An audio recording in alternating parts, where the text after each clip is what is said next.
بسم الله الرحمن الرحيم والحمد لله رب العالمين وصلى الله وسلم على سيدنا محمد النبي الأمي وعلى آله وأصحابه أجمعين. اللهم علمنا ما ينفعنا وانفعنا بما علمتنا وزدنا علما نافعا يا كريم. أما بعد فنكمل في دروسنا من كتاب نور الإيضاح ونجاة الأرواح للشيخ الشرنبلالي رحمه الله تعالى. فوصلنا إلى باب شرائط الصلاة وأركانها. Nous sommes arrivés, nous continuons dans notre cours à partir du livre Nurul Idah wa Najat al-Arwah du Cheikh Ash-Shurunbulali rahimahullah ta'ala. Nous sommes arrivés dans le chapitre des conditions de la prière ainsi que ses piliers.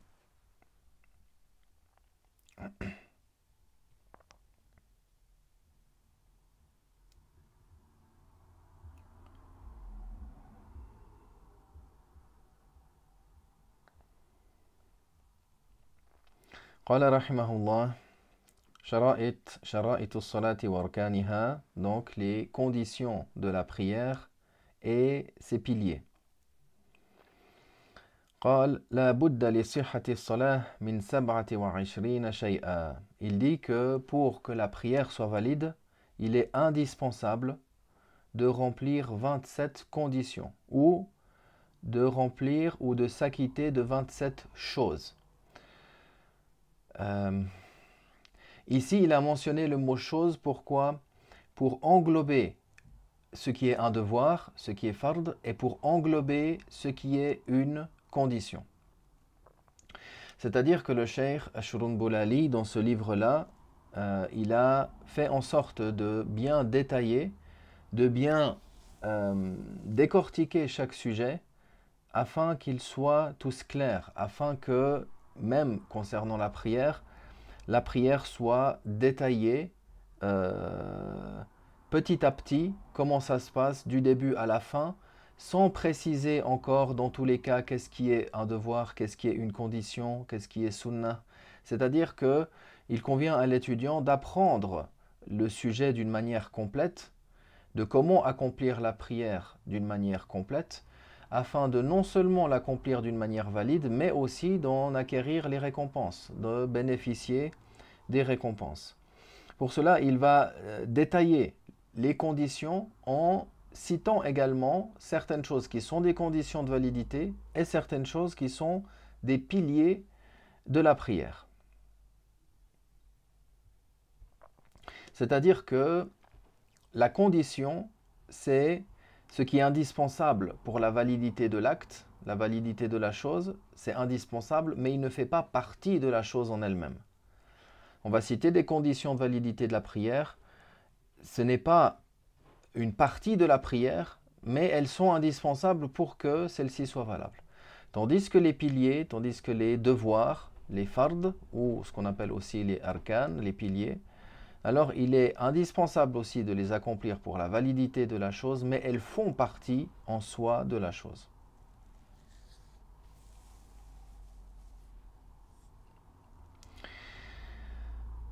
قال رحمه الله الطهارة من الحدث وطهارة الجسد والثوب والمكان من نجس غير معفو عنه حتى موضع القدمين واليدين والركبتين والجبهة على الأصح. Alors il mentionne la purification des deux hadath, c'est-à-dire d'avoir le wudu et d'avoir le ghusl. Ça, c'est une condition de validité de la prière. Également, la purification des impuretés qui sont sur le corps. Et également les habits. Et de même, l'endroit où la personne se trouve. C'est-à-dire ici la purification, comme il le mentionne, d'une impureté qui n'est pas tolérée. D'une impureté qui n'est pas tolérée.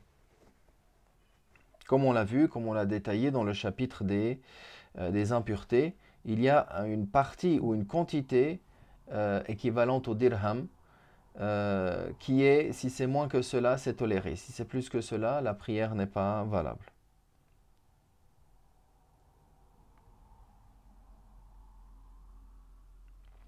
Donc ce qui est voulu, c'est que le corps, l'endroit, l'habit soit exempt de cette impureté ou d'une impureté, c'est-à-dire d'une impureté qui est un empêchement quant à la validité de la prière. Maintenant, si c'est une impureté qui est en dessous de l'équivalent du dirham, la prière reste valable, la prière est valable. La prière est valable, comme comme Al-Kamal ibn al-Humam l'a détaillé dans son commentaire de l'Hidayah.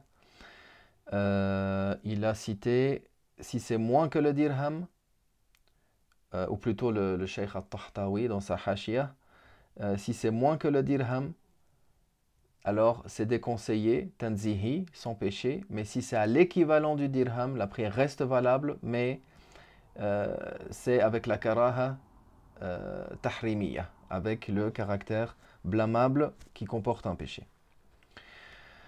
De même, l'endroit où la personne se trouve, c'est-à-dire l'endroit où la personne pose ses deux pieds, ses deux mains, ses genoux, son front, selon la vie juste.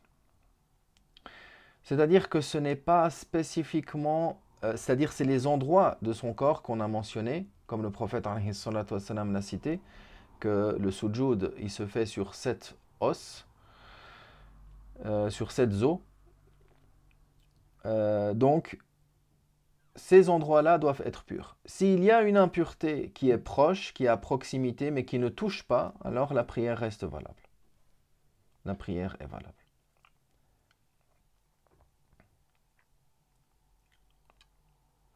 قال وستر العورة. Également, couvrir la zone de pudeur. Couvrir la zone de pudeur, cela diffère de l'homme, de la femme ou encore de la femme esclave.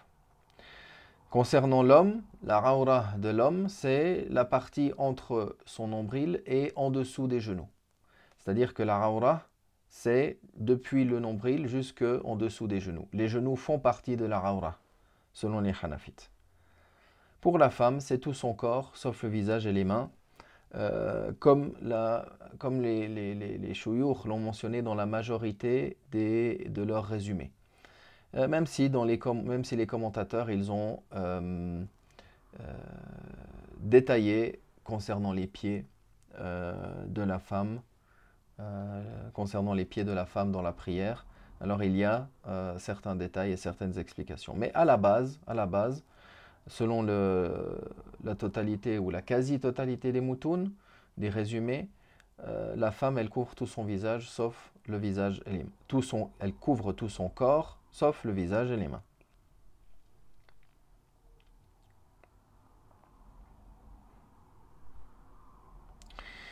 قال ولا يضر نظرها من جيبه وأسفل ذيله. Et il n'y a pas de préjudice, c'est-à-dire que la prière reste valable si on a pu voir à travers l'encolure, par exemple. Si on a pu voir la raura à travers l'encolure ou depuis le dessous. Comme l'homme, par exemple, lorsqu'il fait le hajj ou la umrah, il met le tissu autour de la taille, qui descend jusqu'en dessous des genoux. Si on supposait, on pouvait voir depuis dessous, on verrait la zone de pudeur. Mais ce n'est pas nuisible, il n'y a pas de conséquence à cela. De même si l'homme, lorsqu'il est assis, lorsqu'il est debout, il couvre sa zone de pudeur de tous les côtés. Mais si depuis l'encolure on pourrait voir la zone de pudeur, cela n'a pas non plus de nuisance, ça n'affecte pas la validité de la prière.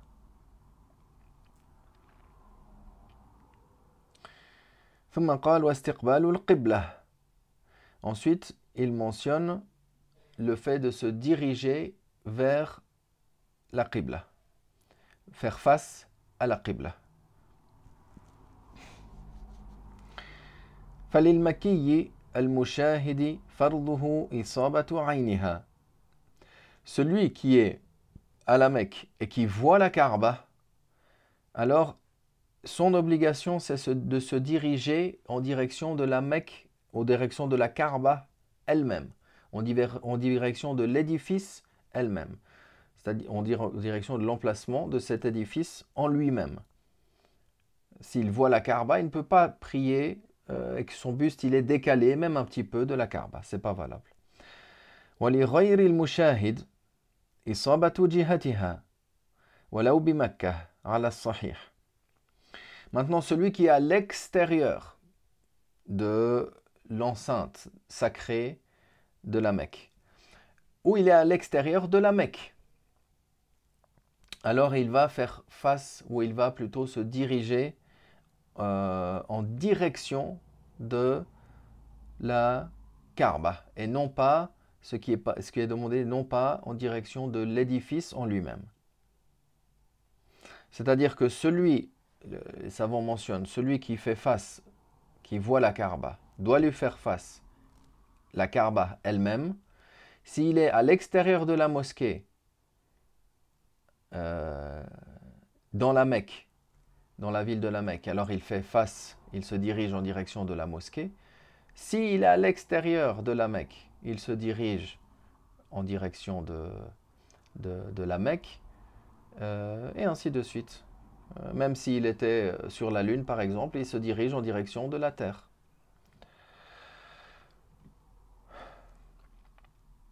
Donc maintenant, ce qui est voulu, c'est de se diriger dans la direction. Le prophète, alayhi salatu wassalam, il a dit « Ma kana bayna al-mashriq wal-maghrib qibla » c'est-à-dire pour les gens de la Médine, ce qui est entre l'Est et l'Ouest, c'est une qibla. C'est-à-dire que la personne, lorsqu'elle est à la Médine, entre l'Est et l'Ouest, elle se dirige, c'est une qibla. C'est-à-dire que l'angle, il est plus large. Bien sûr, on verra certaines questions par rapport à l'ijtihad, lorsque la personne fait l'effort pour trouver la direction de la qibla.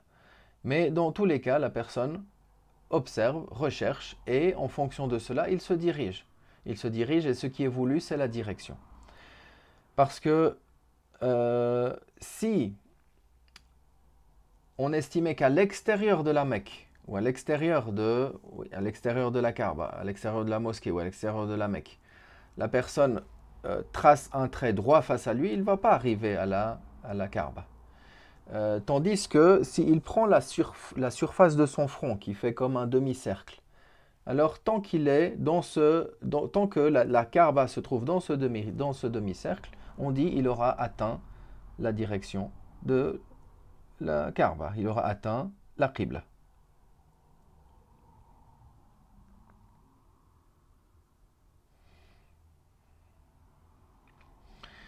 ثم قال والوقت, également le temps de la prière. Chaque prière doit être effectuée dans son temps. Le Dhuhr doit être effectué dans son temps, on ne peut pas l'anticiper sur son temps. Si on a fait la prière avant son temps, la prière n'est pas valable. Et également qu'il se soit assuré que le temps de la prière soit entré. C'est-à-dire qu'il est pour croyance que la prière, il est rentré. Il croit que le temps de la prière, il est rentré. D'ailleurs, c'est quelque chose d'habituel. La personne qui veut accomplir la prière, ils sont un groupe, il veut accomplir la prière, il demande à son compagnon, est-ce que la prière est rentrée? C'est-à-dire que même si il a fait la prière alors que le temps était rentré, mais lui, il n'a pas vérifié d'une manière ou d'une autre, soit il n'a pas vérifié réellement avec l'ombre, en observant le soleil, ainsi de suite. Il n'a pas fait cela, ni non plus il s'est basé sur le adhan ou sur le adhan d'une mosquée ou sur un calendrier qui est fiable. Lui, il a fait la prière comme ça, sans s'être assuré de l'entrée du temps. Sa prière n'est pas valable, même si en réalité il était dans le temps.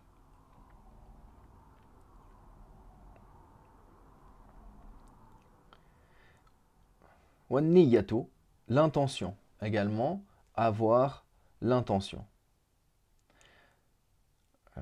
C'est-à-dire l'intention pour la prière. Ça, il va également mentionner des détails concernant cette intention, comment elle doit avoir lieu.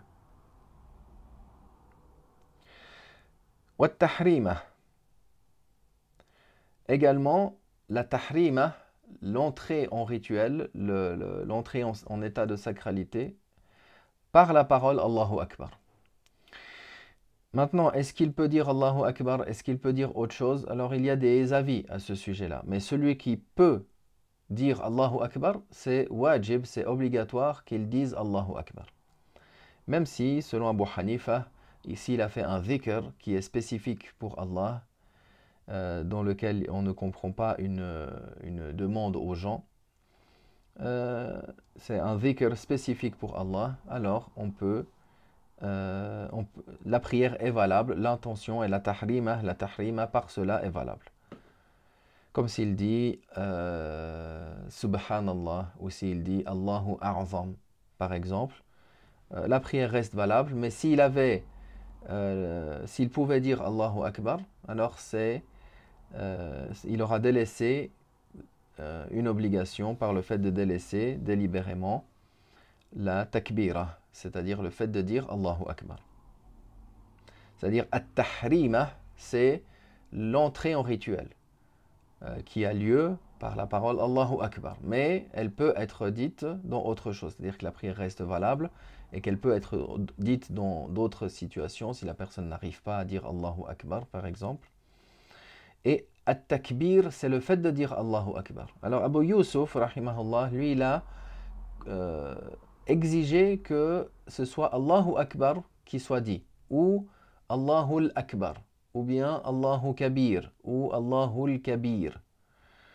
Une de ces quatre formulations, pas autre que cela. وقال والتحريمة بلا فاصل. Il dit la tahrima sans une grande interruption. Également, la tahrima, elle se fait, c'est-à-dire l'entrée en rituel, elle se fait simultanément avec l'intention. L'intention, par exemple, le fait que la personne, elle ait dans le cœur, elle se rende présente dans le cœur, qu'elle accomplit la prière de Zuhr, par exemple, alors cette simultanéité de l'intention avec la parole Allahu Akbar, alors soit elle est simultanée réellement, c'est-à-dire, et c'est ce qui fait preuve de plus de précaution pour sortir de la divergence, lorsque la personne dit Allahu Akbar, à ce moment-là précis, entre le alif de Allah et le ra du Akbar, dans ce temps-là, elle n'a pas l'esprit qui est ailleurs. Elle est concentrée et dans son cœur, elle sait qu'elle est en train d'accomplir la prière de Zuhr. C'est ça son intention. Et il y a aussi une simultanéité qui est par jugement. Une simultanéité qui est réelle, c'est-à-dire en même temps que la personne dit Allahu Akbar, et une simultanéité qui est par jugement, c'est-à-dire qu'elle peut, cette intention, précéder la takbira. C'est-à-dire que la personne, par exemple, elle est assise dans les rangs, el mu'adhin il fait la iqama. La personne, elle se lève. Elle se lève. Pourquoi maintenant elle se lève? Elle se lève maintenant pour faire la prière de l'Asr, derrière cet imam. Elle a son intention qui est dans le cœur. Par la suite, l'imam dit Allahu Akbar et lui, il dit Allahu Akbar. Donc il y a cet intervalle. L'intention, elle est présente et il y a aussi la takbira qui est présente et entre deux, il n'y a pas quelque chose qui est venu couper cette intention. C'est pour ça qu'il dit bila fasil, c'est-à-dire sans interruption, sans interruption. Même si la durée, elle peut être un petit peu plus courte ou un peu plus longue, ce qui importe, c'est que qu'il n'y ait pas cette interruption-là. Comme le fait que la personne parle avec quelqu'un. Quelqu'un lui dit assalamu alaikum, lui il dit wa alaikum assalam wa rahmatullah. Ou si la personne il mange quelque chose ou il boit quelque chose. Là, ce sera considéré comme une interruption. Mais sinon, cette simultanéité, elle peut être par jugement, de sorte que l'intention précède l'entrée en rituel sans qu'il y ait une interruption. C'est ça la condition.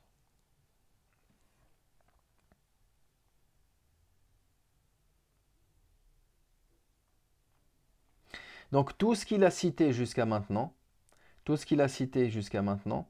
c'est dans les conditions de validité de la prière. Et également la tahrima, le fait d'entrer en rituel, le fait de dire Allahu Akbar, également selon l'avis favorisé, parce qu'encore il y a divergence, selon l'avis favorisé, alors la tahrima, elle fait aussi partie des conditions de validité de la prière. Après, il y a certains fruits, certaines utilités de cette divergence qui apparaissent dans des livres qui sont plus détaillés.